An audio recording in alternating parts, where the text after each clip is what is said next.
What's up buddy, no? For today's video, ipapakita ko sa inyo kung paano proseso sa pagsakay sa ferry from Germany Rostock to Trelleborg, Sweden. Ang sasakyan nga pala natin is Stena Line. So ang kailangan dito mga buddy ay passport, booking reference, and kailangan nyo natin mag-fill up. Then ito ang opisina. Then papakita ko sa inyo kung paano ko i-fill up. Yan guys, please subscribe my new YouTube channel para updated ka sa mga video. Yon, shoutout sa inyong lahat mga buddy. Mag-ingat palagi at may pamilya pa tayong uuwian.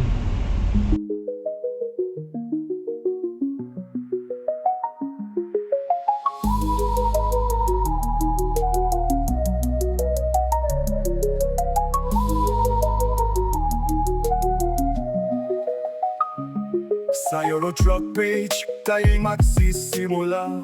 Mga kwento ng tagumpay, dito'y aking ibubuhos. Lahat tayo'y may pangarap na Ito na mga buddy ang unang pipilapan. Unang-una kung saan ka pupunta. Pangalawa, kung anong petsa at anong oras. Pangatlo, reference number mo. Pangapat, kung sino magbabayad ng ticket mo sa barko. Panglima, kung ano ang kumpanya mo. Pang-anim, yung haba, yung lapad, yung plate number kung saan nakarehistro, yung trailer at kung saan nakarehistro. Susunod, kung ano ang timbang. Sunod, kung ano ang pangarga. Tapos pangalan, apelyido, birthday, kasarian, at kung anong bansa. Then perma. Yun lang. Bibigyan ka ng ganito at ilalagay mo sa windshield. Ayan yung 5662 na yan ay kung saan ka pwedeng pumilang linya.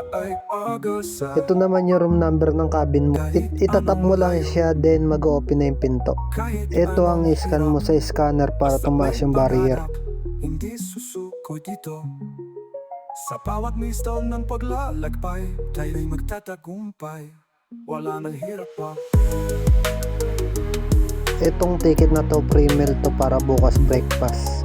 Itong ticket naman ay may discount ka kapag bumili ka ng pabango o kahit anong items, huwag lang alak. Abutan ako na motibasyon ang puwersa, gabay sa bawat hakbang. Sa paglalakbay na ito, wala nang atrasan ng tao. Pangarap at pag-asa, dala ay pag-asa. May taga-senyas po.